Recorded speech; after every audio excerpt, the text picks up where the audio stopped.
மார்மோன் புஸ்தகம். நெப்பியின் முதலாம் புஸ்தகம். அவனுடைய ஆளுகையும் ஊழியமும்.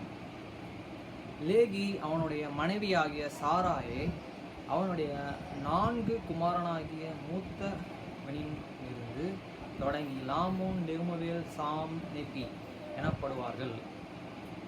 விவரம்: ஜனங்களுடைய அக்கிரமத்தை குறித்து லேகி தீர்க்க தரிசனம் உரைத்தது நிமித்தம் அவர்கள் அவனுடைய ஜீவனை அழிக்க தேடினார்கள் என்பதால் கர்த்தர் எருசலேம் தேசத்தை விட்டு புறப்பட்டு செல்லும்படி அவனை எச்சரித்ததால் அவன் தன் குடும்பத்தாருடன் வனாந்தரத்தின் உள் 3 நாள் பயணம் செய்தாள்.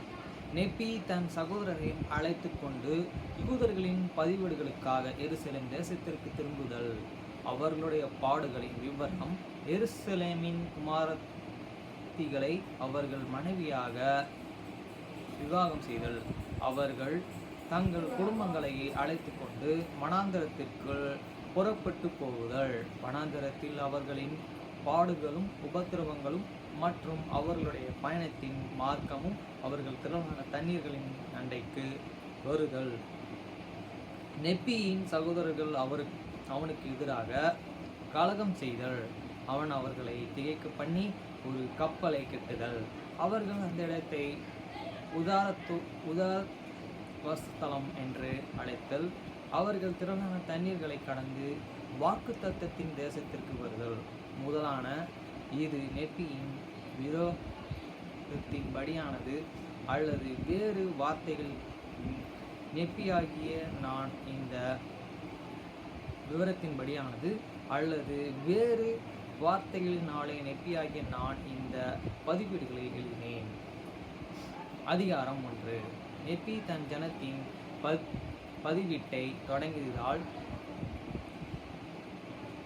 தரிசனத்தில் லேகி அக்கினி ஸ்தம்பத்தின் காணுதல் மற்றும் தீர்க்க தரிசன புஸ்தகத்திலிருந்து வாசித்தல், அவன் தேவன் துதித்தல், மேசியாவின் வருகை முன்னறிவித்தல், எருசலேமின் அழிவை தீர்க்க தரிசனம் உரைத்தல், அவன் யூதர்களாலே துன்புறுத்தப்படுதல். ஏறக்குறைய கிமு 600. வசனம் 1.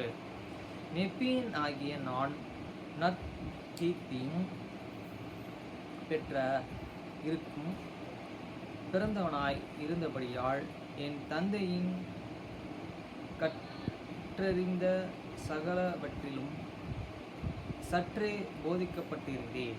என்னுடைய வாழ்நாட்களில் அநேக உபத்திரவங்களை கண்டு இருப்பினும் என் வாழ்நாள் முழுவதும் நான் கர்த்தராலே மிகுந்த தயவு பெற்றவனாயிருந்தேன். ஆம், தேவனின் நன்மைகளையும் ரகசியங்களையும் குறித்து சிறந்த ஞானம் உடையவனாய் இருந்தபடியினால் என் நாட்கள் நடந்த என் நடவடிக்கைகளை ஒரு பதிவீடாக எழுதுகிறேன். ஆம், யூதர்களின் கற்றறியவும் எகிப்தியர்களின் பாஷைகளையும் அடக்கிய என் தகப்பனின் பாஷைகளில் நான் ஒரு பதிவேட்டை எழுதியிருக்கிறேன். வசனம் 3. நான் எழுதும் இந்த பதிவீடுகள் உண்மையாகவே என்று நான் அறிவேன். நான் என் சொந்த கைகளினால் இவைகளை செய்கிறேன். நான் இவைகளை என் அறிவின்படியே எழுதுகிறேன். யூதியாவின் ராஜாவாகிய சிதேக்கியாவின் ஆளுகையின் 1ஆம் ஆண்டின் ஆரம்பத்தில் என் தகப்பனாகிய லேகி எருசலேமில் தன் நாள் முழுவதும் வாசமாயிருந்தபடியால் அதே ஆண்டில் அநேக தீர்க்கதரிசிகள் வந்து அவர்கள் மனம் திரும்ப வேண்டும் எனவும், இல்லாவெனில் மகா நரகமாகிய எருசலேம் அழிக்கப்படும், மகா நகரமாகிய எருசலேம் அழிக்கப்படும் எனவும் ஜனங்களுக்கு தீர்க்க தரிசனம் உரைத்தார்கள். 5. வசனம். ஆனபடியால் என் தகப்பனாகிய லேகி கர்த்தரிடத்தில் சென்று அவருடைய முழு இருதயத்தோடும் தம்முடைய ஜனத்திற்காக ஜெபித்தார். வசனம் 6. அவர்கள் கர்த்தரிடம் ஜெபித்து கொண்டு இருந்தபொழுது ஒரு அக்கினி ஸ்தம்பம் அவர்கள் முன்பாக வந்து அவருக்கு முன் இருந்த ஒரு பாறையின் மேல் இறங்கியது. மேலும் அவர் அதிகமானவற்றை கண்டு மட்டும் இருந்தார்கள். அவர்கள் கண்டும் கேட்டும் இந்த காரியங்கள் நிமித்தம் அவர்கள் மிகவும் அதிர்ந்து நடுங்கவும் கொண்டனர். வசனம் 7. அவர்கள் எருசலேமில் இருந்து தாம் சொந்த வீட்டிற்கு திரும்பினார். அவர் ஆவியினாலே மேற்கொள்ளப்பட்டவும் தாம் கண்ட காரியங்கள் நிமித்தமும் தாமாகவே படுக்கையின் மேலே விழுந்தார். வசனம் 8. ஆவியினாலே மேற்கொள்ளப்பட்டவர்களாய் அவர் ஒரு தரிசனத்தினால் எடுத்து கொள்ளப்பட்டு வானம் திறக்க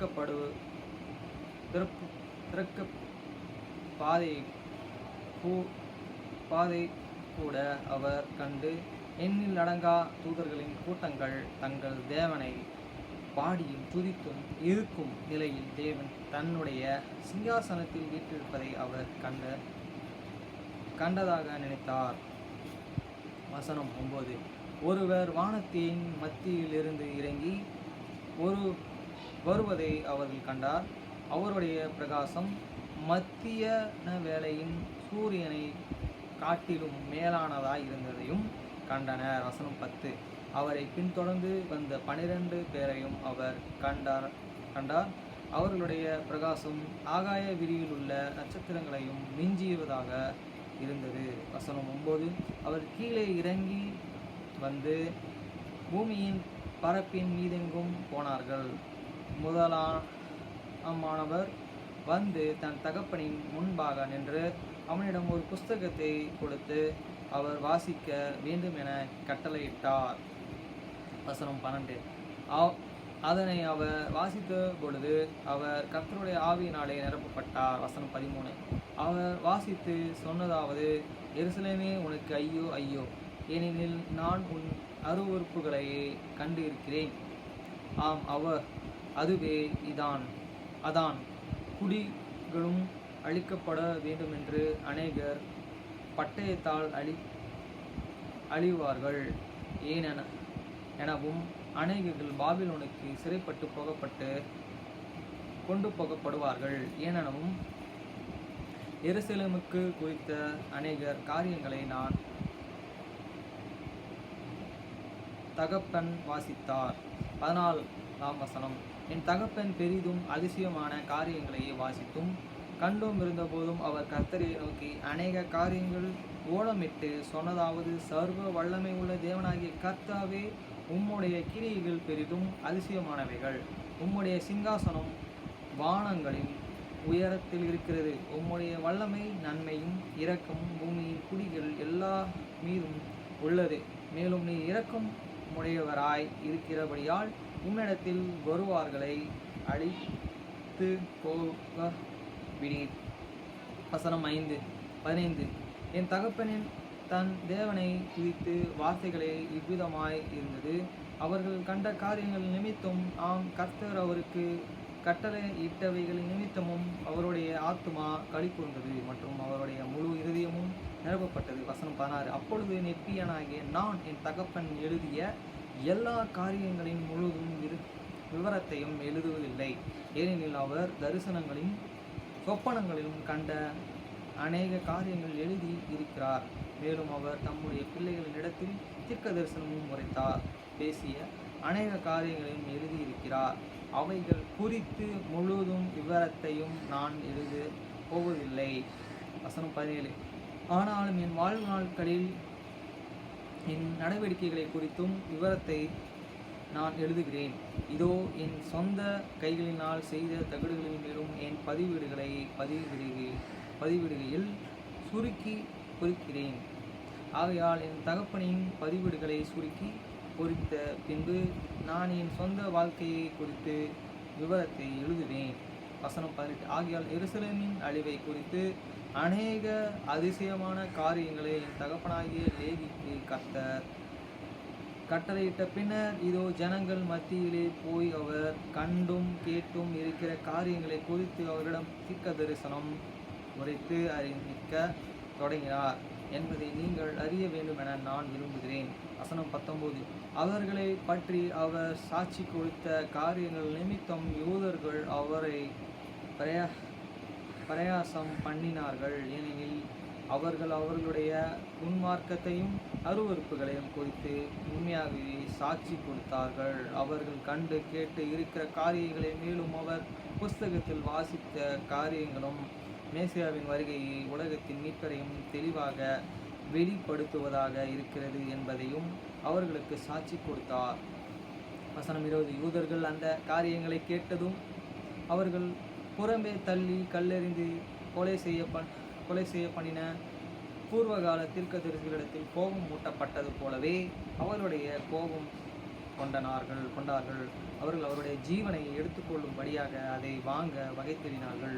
ஆனாலும் கர்த்தருடைய உருக்கமான இரக்கங்களில் அவர் தெரிந்து கொண்டவர்களின் விசுவாசத்தின் நிமித்தம் அவர்கள் விடுதலையின் வல்லமையும் பெருமையும் பெருமளவும் அவர்கள் பல வான்களுக்கும்படி அவர்கள் எல்லா மேல் இருக்கும் என்று இதோ நெப்பியராகிய நான் உங்களுக்கு காண்பிப்பேன். ஆமென்.